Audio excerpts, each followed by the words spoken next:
Yo, what's up? How are you guys doing? Hope you guys are having a wonderful day. It's your boy, Don Mao, and welcome to part 3 of 5 on this Hyper Scape tutorial series. So guys, this video is actually very important because I will be going over the guns and hacks in detail and what goes well and what doesn't, what to look out for and what to keep your eye out for, and different strategies for what to use in squads and in solos.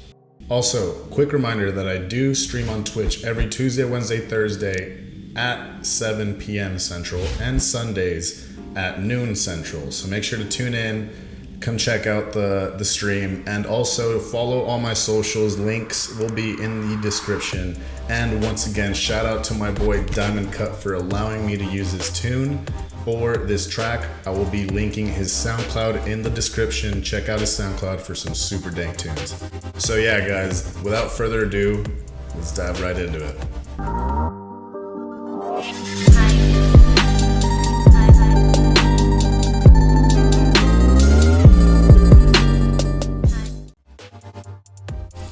First, let's talk about the hacks, then we'll discuss the weapons, then I'll go over what are the best strategies with hacks when playing solos and squads, and how to pair them to give you the best advantage.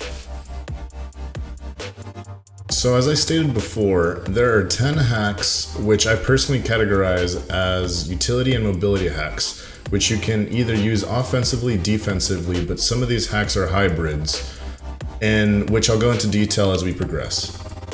I personally like to use mobility hacks right out of the get-go because I think that hacks are more important than weapons, and being able to move fast and being mobile is critical, especially in this game where mobility is such an emphasis. But honestly, many of you will probably think this is a hot take.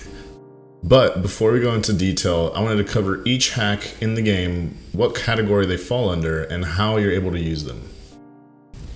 So the first hack that I want to go over was the wall, which is a utility / defensive hack, which literally spawns a wall in front of you, which you can also use it as a mobility hack because you can spawn it underneath you and get to different places. Next hack that I wanted to talk about is the mine, which is a utility / offensive hack, which is you deploy a mine and any enemy that runs around the vicinity of it, the mine will chase that enemy. The next hack that I wanted to go over was the invisibility, which basically is a utility and offensive and defensive hack where you go invisible, and depending on your strategy, you can either run away or sneak up on people. Reveal is a utility hack which is offensive because it scans for enemies around and will reveal them if they are. Heal is a utility hack which is for defensive, and if you're staying within the circle, it heals you up and your enemies. Invulnerability is a utility / defensive hack because if you're getting shot at, you become completely invincible. Getting shot at, or if you're in a decaying sector, you're invulnerable to it. Ball is a mobility hack for defense, and it basically turns you into a ball and has a 60 health points of shield, so if people are shooting at you, it can crack, but it allows you to get away from places and get on top of very high locations.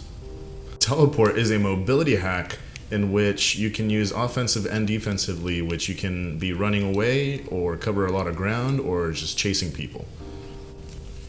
Now, Shockwave is very interesting because the way that it can be used, you can use it defensively where if someone's charging at you, you can bonk people back basically. You can use it as a mobility hack to where if you want to go somewhere, you just blast it underneath you, and you could do that, cover some ground.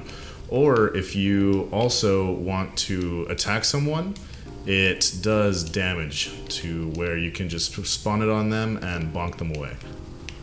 Slam is a mobility hack which can be used offensively and defensively because it does a Hulk slam which does damage, so you can definitely hurt people or finish them off, or you can use it to run away.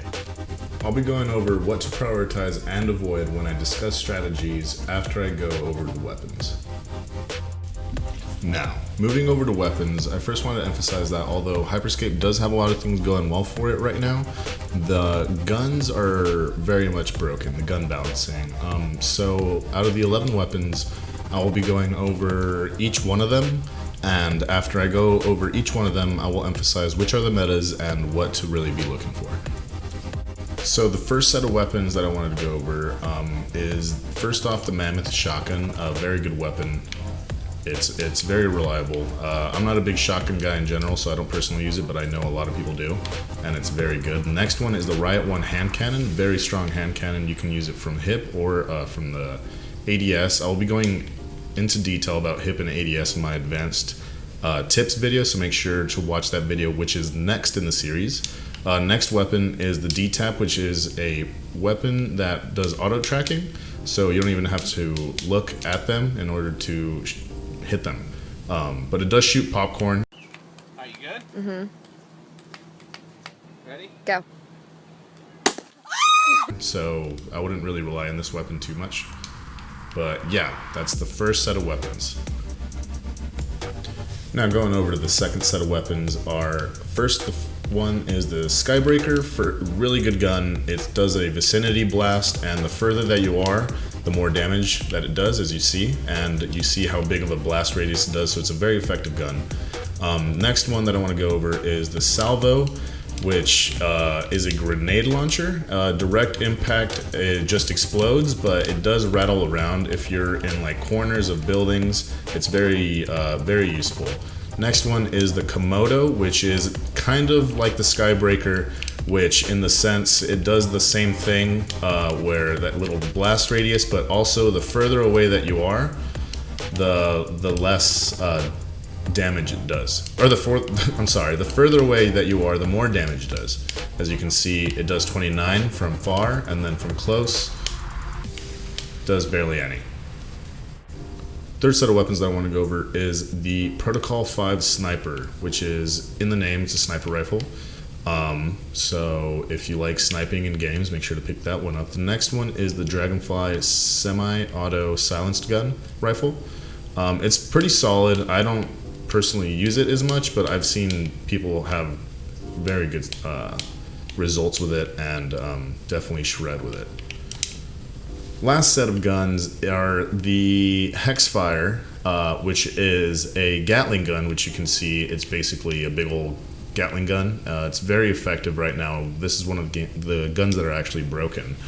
The Harpy SMG, which is pretty nice. I don't really like to use it personally, but I've seen a lot of people rock with it. And one of my personal favorites, the freaking Ripper, man. This thing is very nice. It's probably one of the most broken guns in the game right now. So yeah, this is definitely one of the metas. So, although each gun definitely has its application, the metas, in my opinion, are the Mammoth Shotgun, because you can 1 or 2 tap people, Riot Hand Cannon, because you could do the same from distance, Skybreaker, because that giant splash damage that it does on multiple people, the Ripper Assault Rifle, because of how strong and accurate it is, to the point where I've been able to outsnipe snipers, and the Hexfire, due to it being a complete bullet hose, which absolutely melts people.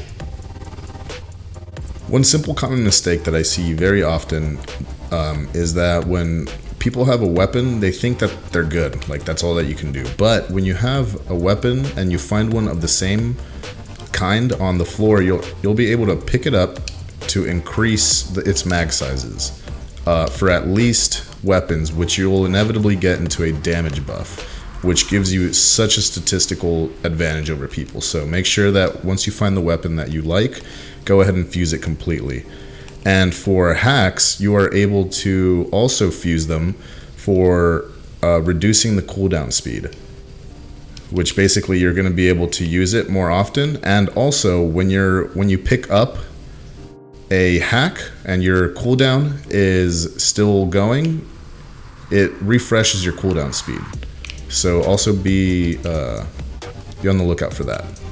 Now, referring back to the hacks and what to look for, this also falls into different strategies of what to use when playing either solos or squads. But first, I wanted to list the hacks that I don't recommend using and which are relevant in my opinion, the ones that I can see are good but I don't use as much, and the absolute metas to look out for and use whenever you can. So first ones to completely avoid are the wall, mine, reveal, and the ball in my opinion. And I say this confidently because I've been in fights with opponents that have this hack, which I've been able to take down very, very easily. And whenever I've used those hacks, I've never had good luck.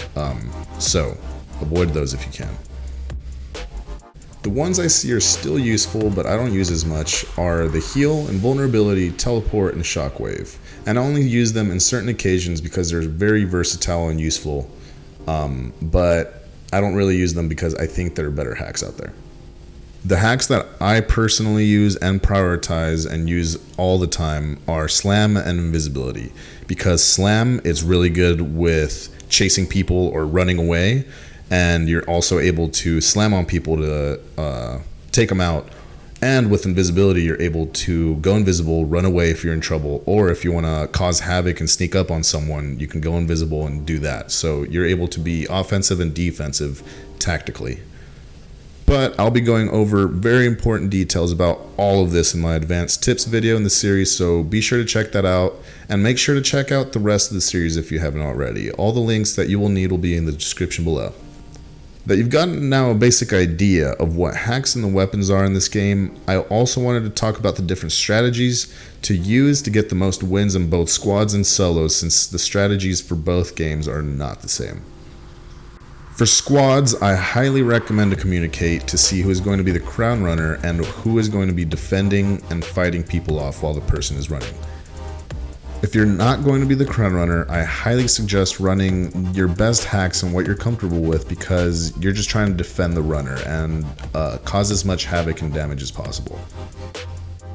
But if you are a crown runner, in my opinion, you have to prioritize invulnerability, since that'll give you a little window to run around and get into better place or positioning when you're getting shot at. And whatever mobility hack that the runner is most comfortable with, and being elusive to run away, because remember, the only objective for the runner is to survive for the 45 seconds that the crown is being held. And lastly, the strategy for solos is a hybrid of the strategies highlighted in squads. So therefore I mentioned having a mobility hack that is very important, and a hybrid utility hack that you're comfortable with. But if you're planning to run the crown at the end, try to pick up the invulnerability along with your mobility hack around the last couple sectors to make sure you'll have a better chance on literally running away with the win. So guys, that's all that I got for this topic. Thank you guys so much for watching. If you guys liked it, make sure to give it a big old thumbs up, subscribe to the channel, and drop a comment down below for what you guys thought or what you guys think of the game. Also, make sure to check out my stream on Twitch and all my socials. All the links are going to be in the description. But thanks so much for watching. Done now for checking in. I'll see you guys soon.